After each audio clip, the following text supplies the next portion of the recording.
화장실 한번 다녀온 사이였습니다. 8살 손주가 그 넓은 수영장에서 감쪽같이 사라졌습니다. 물에 빠질 뻔한 그 아이를 제가 2번이나 건져 올렸습니다.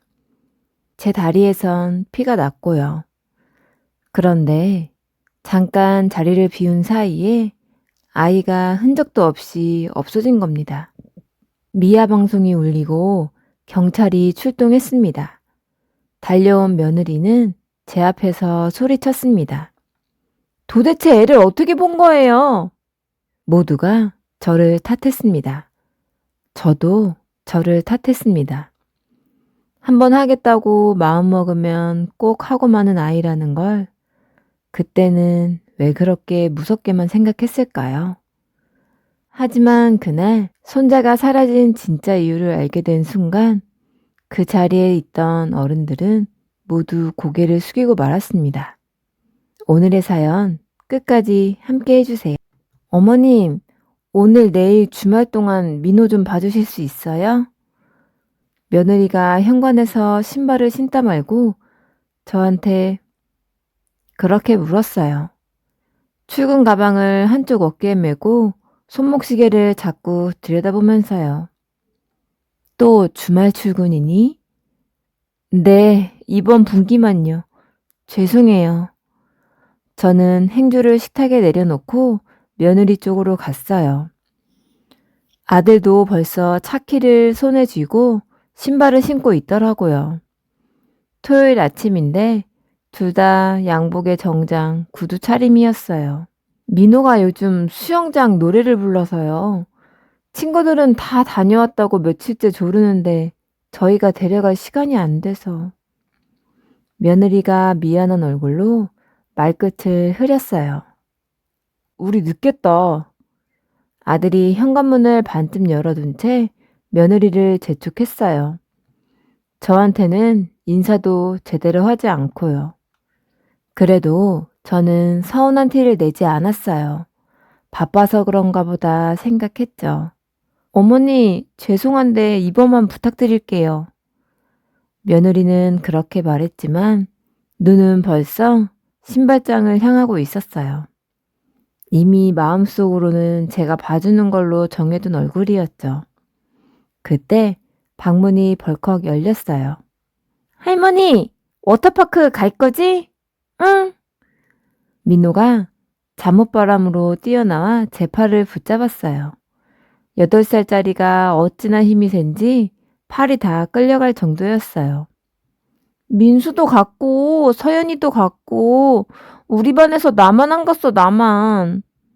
민호가 손가락을 하나씩 꼽으며 말했어요. 그 작은 입이 어찌나 진지하던지요.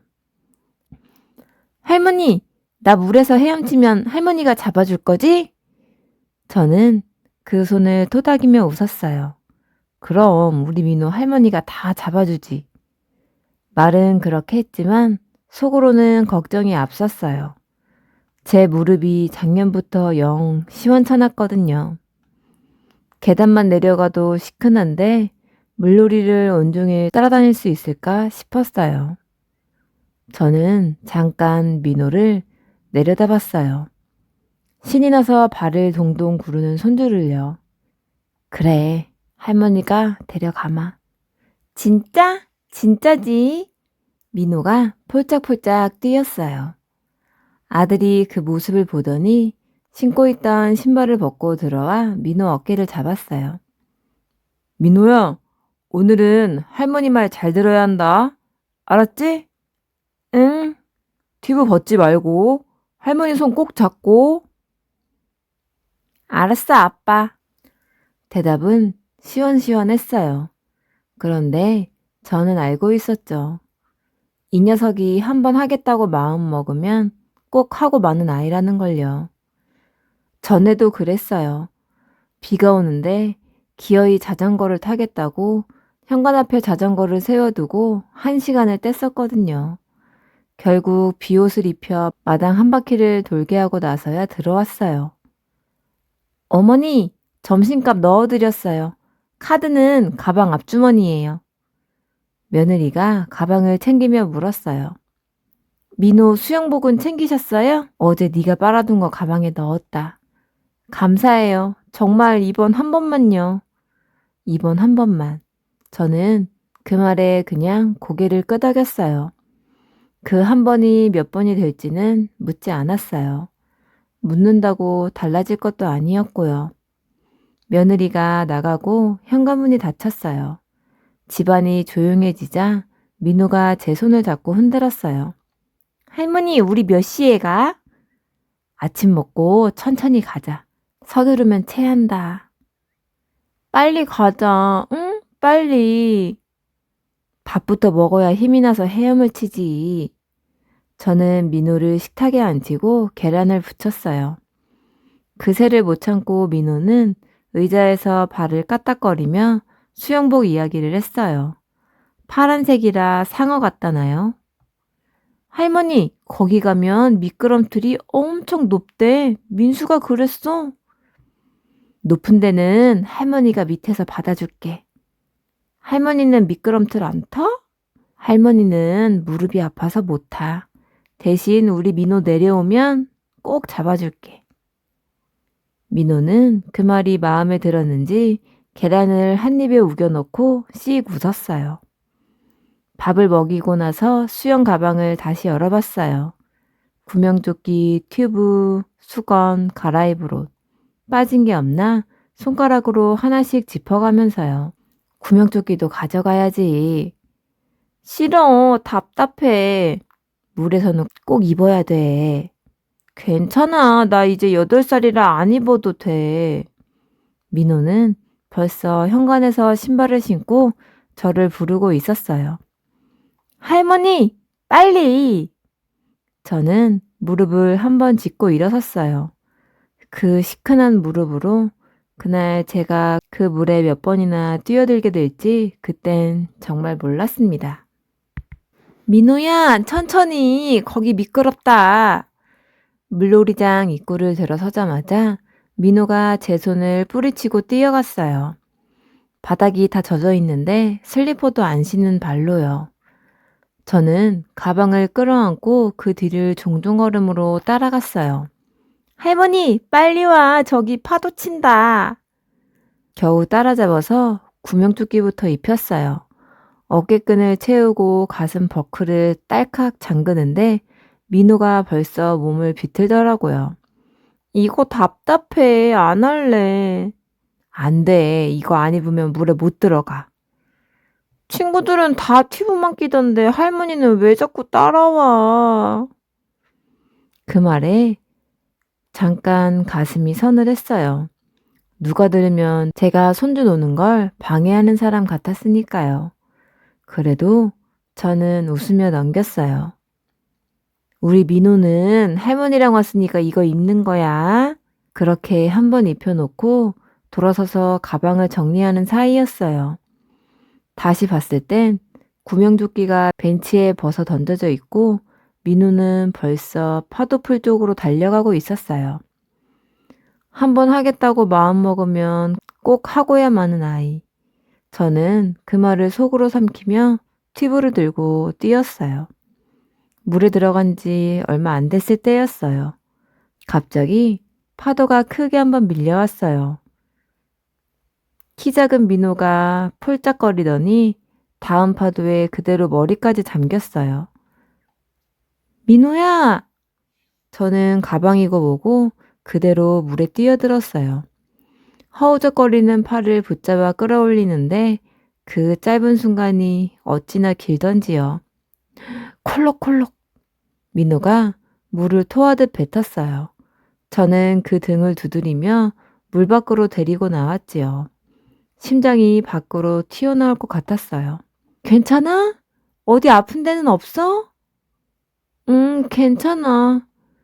할머니 손 꼭 잡으랬지? 왜 혼자 가? 미안해, 할머니. 그 말에 또 마음이 풀어졌어요. 8살이 뭘 알겠어요. 저는 다시 구명조끼를 가져다 입혔어요. 이번엔 단단히요. 이제 진짜 벗으면 안 돼? 약속. 응, 약속. 새끼손가락까지 걸었어요. 저는 떨리는 손으로 민호 얼굴에 묻은 물을 닦아주고 매점에서 음료수라도 하나 먹이려고 지갑을 꺼냈어요. 그새 민호는 또 어딘가를 두리번거리고 있었죠. 민호야, 잠깐 여기 앉아 있어. 할머니가 음료수 사올게. 싫어, 나 또 놀 거야. 그러다 저는 젖은 옷을 짜려고 벤치 쪽으로 두어 걸음 옮겼어요. 딱 두어 걸음이었어요. 할머니, 나 봐. 나 헤엄친다. 소리가 나는 쪽을 보니 민호가 또 구명조끼를 벗은 채 자기 키보다 깊은 물 쪽으로 들어가고 있었어요. 발이 닿지 않는 대로요. 민호야, 거기는 가지 마. 깊어. 대답할 새도 없었어요. 민호가 물속에서 팔을 허우적거리기 시작했어요. 저는 다시 물로 뛰어들었어요. 민호를 한 팔로 안고 물 밖으로 끌어내는데 바닥에 다리가 쓸렸어요. 종아리가 길게 긁혔죠. 따끔한 게 느껴졌지만 신경 쓸 겨를이 없었어요. 겨우 아이를 안고 나와 벤치에 주저앉았어요. 숨이 턱까지 차서 헉헉거렸죠. 종아리에서는 빨갛게 피가 비쳤고요. 할머니, 피나. 민호가 제 다리를 가리키며 말했어요. 종아리에 길게 그어진 상처를 빤히 들여다보면서요. 괜찮아, 별거 아니야. 많이 아파? 괜찮아. 우리 민호 안 다친 게 더 중요하지. 민호는 한참을 그 상처를 쳐다봤어요. 평소 같으면 벌써 다른 데로 뛰어갔을 아이가요. 저는 그게 그때는 그냥 미안해서 그런 줄로만 알았어요. 그때 안전요원이 다가왔어요. 어머님, 괜찮으세요? 아까부터 봤는데 할머니 아니었으면 큰일 날 뻔했습니다. 저는 숨을 고르며 고개만 끄덕였어요. 손이 아직도 떨리고 있었어요. 아기가 자꾸 조끼를 벗네요. 한시도 눈을 떼시면 안 돼요. 상처는 안내센터 가시면 약 발라드려요. 네, 그래야죠. 그 말이 맞았어요. 한시도 눈을 떼면 안 되는 아이였어요. 그런데 그때 하필 아까부터 참고 있던 게 점점 더 급해지기 시작했어요. 민호야, 할머니 화장실 잠깐 다녀올게. 절대 여기서 움직이면 안 돼. 벤치에 앉힌 민호 어깨를 두 손으로 꼭 잡고 말했어요. 종아리 상처는 따끔거리고 아랫배는 더 못 참을 지경이었거든요. 응, 이 벤치 알았지? 이 자리? 할머니 금방 올게. 알았어, 할머니. 민호가 음료수 빨대를 입에 문 채 고개를 끄덕였어요. 저는 민호가 신은 그 빨간 슬리퍼를 한 번 더 보고 그 자리를 머릿속에 단단히 박아두고 돌아섰어요. 화장실은 바로 저 모퉁이만 돌면 있었어요. 오래 걸리지도 않았어요. 손을 씻는 둥 마는 둥 하고 종종 걸음으로 나왔으니까요. 그런데 벤치로 돌아왔을 때 음료수 컵만 덩그러니 놓여 있고 민호가 없었어요. 민호야! 빨대 꽂힌 음료수, 벤치 위에 놓인 구명조끼, 제가 덮어준 수건. 처음엔 근처에서 노나 했어요. 매점 쪽으로 갔어요. 줄 선 사람들 사이를 비집고 들어가 아이스크림 냉장고 뒤까지 봤어요. 없었어요. 파도풀로 갔습니다. 그 많은 사람들 사이를 눈으로 훑었어요. 없었어요. 유수풀을 따라 걸으며 떠내려가는 아이들 얼굴 하나하나 봤어요. 없었습니다. 민호야! 민호야! 목소리가 점점 커졌어요. 슬라이드 줄 서 있는 아이들 사이도 헤집고 다녔어요.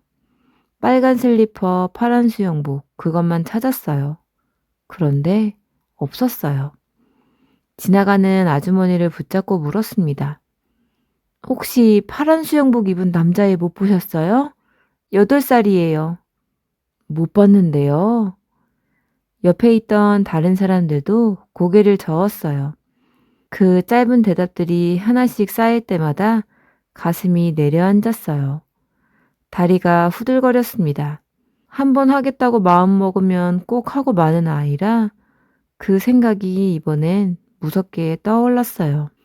이 녀석이 또 어디로 가겠다고 마음을 먹은 거면 어쩌나. 안전요원에게 달려갔습니다. 애가 없어요. 손주가 없어졌어요. 8살이에요. 진정하시고요. 마지막으로 어디서 보셨어요? 저기 벤치요. 잠깐 화장실 다녀온 사이에. 옷은 무슨 색이에요? 키는요? 파란 수영복이요. 이만해요. 빨간 슬리퍼 신고 있어요. 요원이 무전기를 들었어요.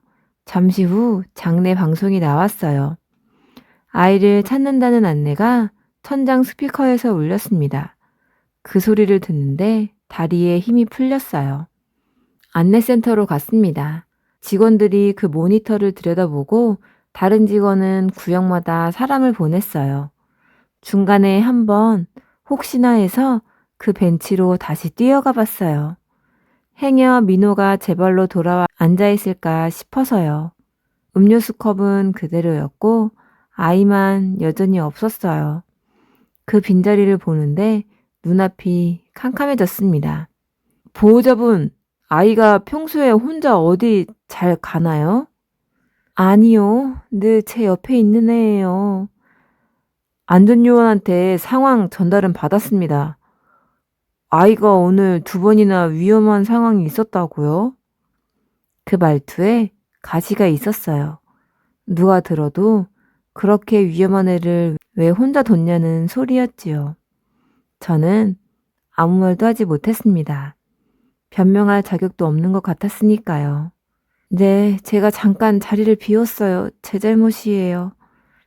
혹시 아이가 또 물 있는 곳으로 간 건 아닐까요? 찾아봤는데 없었어요. 직원이 더는 묻지 않았어요. 그 침묵이 더 무서웠습니다. 10분이 지나고 20분이 지났어요. 사람들이 점점 저를 힐끔거렸어요. 아이를 찾는 방송이 2번째 나갈 때쯤 한 아주머니가 옆에서 작게 수군거리는 소리도 들렸어요. 애를 어떻게 받길래 잃어버려? 그 말이 가슴에 콱 박혔어요. 그래도 저는 멈추지 않고 구석구석을 다시 뒤졌어요. 30분이 지났을 때 직원의 표정이 바뀌었어요. CCTV도 확인했지만 아직 동선을 찾지 못했습니다. 보호자분, 아무래도 안 되겠어요. 경찰에 신고하겠습니다. 경찰 그 단어를 듣는 순간 무릎이 꺾일 뻔했어요. 떨리는 손으로 휴대폰을 꺼냈습니다. 며느리와 아들에게 전화를 걸어야 했어요. 신호가 가는 동안 손이 덜덜 떨렸습니다. 뭐라고 말해야 할지 그때는 정말 아무 생각도 나지 않았어요. 첫 통화는 받지 않았습니다. 그래서 다시 걸었어요. 그제야 며느리가 받았죠. 어머니, 무슨 일이에요? 애가, 민호가... 말이 입에서 떨어지지 않았어요. 수화기 너머로 며느리 목소리가 단번에 날카로워졌습니다. 민호가 왜요? 어머니, 민호 어딨어요? 저는 입을 열었습니다. 하지만 끝내 그 말을 쉽게 꺼낼 수가 없었습니다. 민호를 잃어버렸다. 수화기 너머가 순간 조용해졌습니다. 어머니, 민호 어디 있어요? 도대체 애를 어떻게 본 거예요?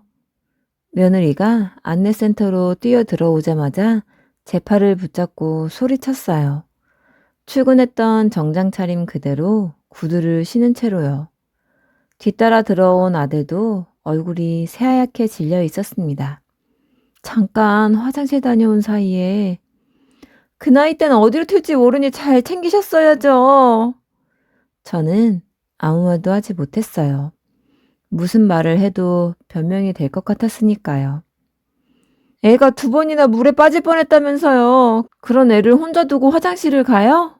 미안하다. 정말 미안하다. 그 말밖에 나오지 않았어요. 속으로는 같은 말만 맴돌았어요. 내가 왜 화장실을 갔을까? 조금만 더 참을걸. 다친 다리는 아픈 줄도 몰랐어요. 어머니 다리는 또 왜 그래요? 피까지 나고? 며느리가 제 종아리를 보더니 잠깐 말을 멈췄어요. 그러더니 이내 다시 목소리를 높였어요. 아니, 지금 그게 중요한 게 아니라 애부터 찾아야죠, 애부터. 그래, 찾아야지. 찾자. 저는 그 말에 다시 일어섰어요. 센터에만 앉아있을 수가 없었어요. 절뚝이는 다리로 출입구 쪽을 한 번 더 돌고 왔어요. 며느리는 그런 저를 보면서도 따라 나서진 않았어요. 그 자리에서 발만 동동 굴렀죠. 경찰관 2명이 도착했습니다. 한 명은 수영장 구역을, 다른 한 명은 출입구 쪽을 맡았어요. 그중 한 분이 조심스럽게 물었어요. 혹시 아이가 물에 다시 들어갔을 가능성은요? 그 말에 며느리가 주저앉았어요. 저도 다리에 힘이 풀렸습니다. 파도풀 쪽을 다시 살핀다는 그 말에 차마 그쪽은 쳐다보지도 못했어요. 민호야, 제발. 며느리가 2손으로 입을 막고 울먹였어요. 아들은 그 옆에서 안내데스크를 붙잡고 서 있었고요. 그때 모니터를 보던 직원이 자리에서 벌떡 일어났어요. 잠깐만요. 이 아이 맞죠? 우리는 동시에 모니터로 달려갔어요. CCTV 화면이었습니다. 파란 수영복을 입은 작은 아이가 빨간 슬리퍼를 신은 작은 발로 물놀이장 밖으로 걸어 나가고 있었어요. 민호다! 며느리가 화면을 손가락으로 짚으며 소리쳤어요. 자리에서 벌떡 일어나 모니터에 코를 박을 듯이요. 물에 빠진 게 아니었어요. 제 발로 어디론가 걸어 나간 거였어요. 화면 속 민호는 두리번거리지도 않았어요.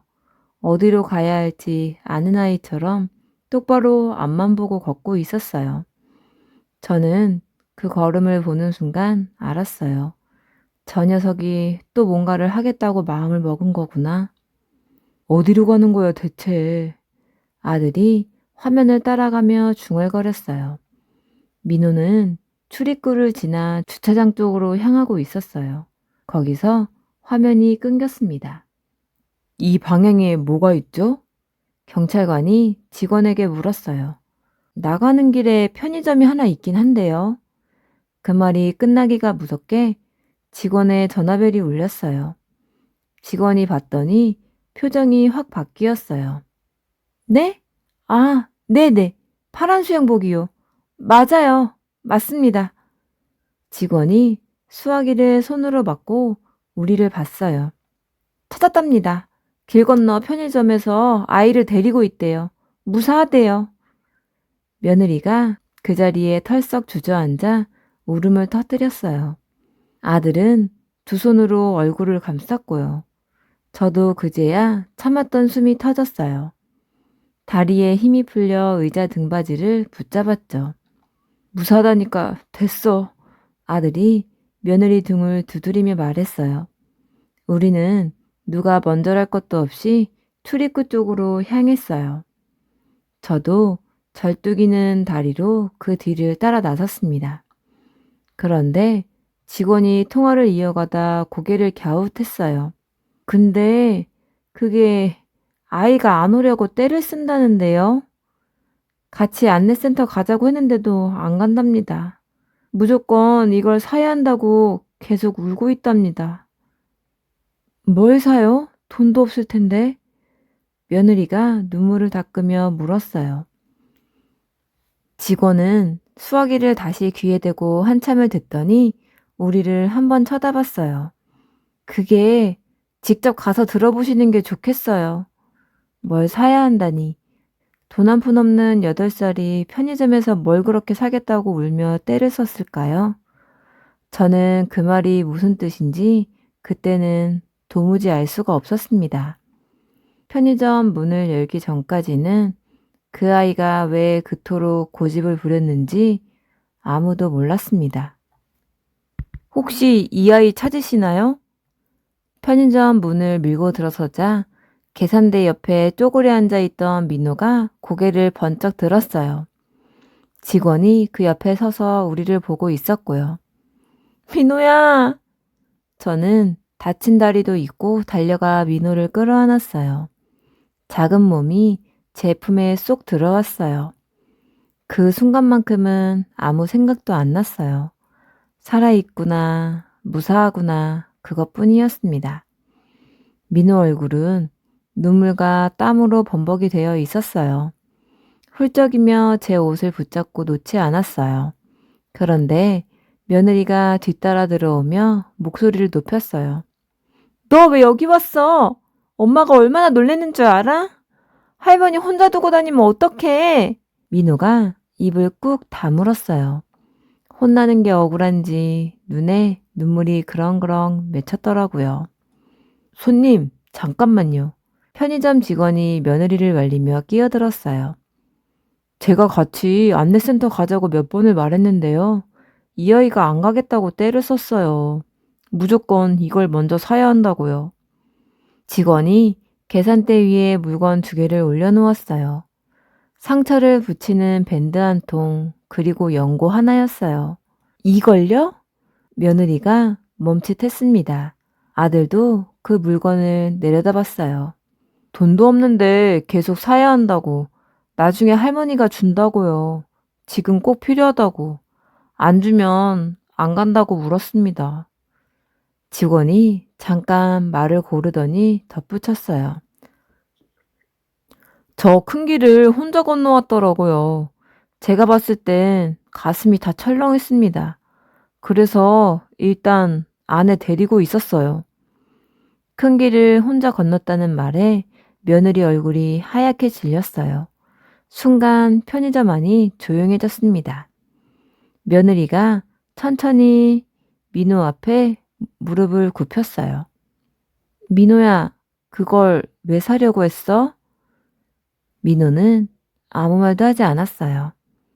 입술만 꾹 깨물고 있었습니다. 직원이 대신 말했어요. 아까부터 계속 같은 말만 했어요. 할머니가 다쳤다고요. 그제야 민호가 울음을 터뜨렸습니다. 할머니 다쳤잖아. 민호가 울먹이며 말을 했어요. 할머니가 아파서 나 못 봐주면 어떡해. 난 할머니 없으면 안 되는데. 맨날 할머니가 나 챙겨주잖아. 아플 때도, 숙제할 때도, 엄마 아빠 없을 때도. 며느리 눈에서 눈물이 툭 떨어졌어요. 그래서 나도 할머니 챙겨주고 싶었어. 할머니 상처 빨리 나으라고. 아들이 고개를 숙였어요. 입술을 깨물면서요. 2번이나 물에 빠질 뻔한 그 위험한 아이가 사실은 할머니 상처가 걱정돼서 약을 사러 편의점을 찾아 혼자 걸어 나간 거였어요. 1번 하겠다고 마음먹으면 꼭 하고 마는 아이. 그 고집이 이번엔 저를 위한 거였어요. 민호가 밴드 1장을 뜯어 제 앞에 내밀었습니다. 할머니는 맨날 내 상처 붙여주잖아. 나도 할머니 상처에 붙여주고 싶었어. 저는 다른 말을 하지 않았습니다. 그냥 계산대 옆 바닥에 천천히 쪼그려 앉아 민호 눈높이에 종아리를 가져다 댔어요. 민호가 서툰 손으로 밴드를 붙였습니다. 삐뚤어지게 한쪽은 들뜨게요. 그래도 저는 그게 세상에서 제일 잘 붙인 밴드 같았어요. 됐다. 이젠 안 아파. 민호가 제 다리를 토닥였어요. 제가 늘 민호한테 해주던 그대로를요. 며느리가 곁에 와서 제 손을 잡았어요. 아까 안내센터에서 저를 다그치던 그 손으로요. 어머니, 죄송해요. 제가 어머님 마음도 모르고. 아니다. 너도 많이 놀랐을 텐데 그럴 수 있지. 저는 며느리 등을 1번 쓸어줬어요. 더 길게 말하지 않았습니다. 다친 사람은 따로 있는 게 아니었으니까요. 다들 한 아이를 너무 사랑해서 무서웠던 것뿐이었어요. 저는 일어나서 계산대로 가서 그 밴드와 연고값을 치렀어요. 민호가 사고 싶어 한 거니까요. 그리고 그 작은 손을 꼭 잡았어요. 이번엔 제가 놓지 않게, 민호가 놓지 않게요. 가자, 우리 민호. 집에 가서 할머니가 맛있는 거 해줄게. 민호가 고개를 끄덕이며 제 손을 마주 잡았어요. 며느리가 그 곁에서 조용히 가방을 들어주었습니다. 저는 절뚝이는 다리로 그래도 천천히 그 손을 잡고 편의점 문을 나섰습니다. 오늘의 사연이 마음 한켠에 남으셨다면 구독과 좋아요로 함께 해주세요. 사연의 주인공에게 전하고 싶은 말씀이 있다면 댓글로 함께 나눠주세요. 오늘도 함께 해주셔서 감사합니다. 사연 끌림이었습니다.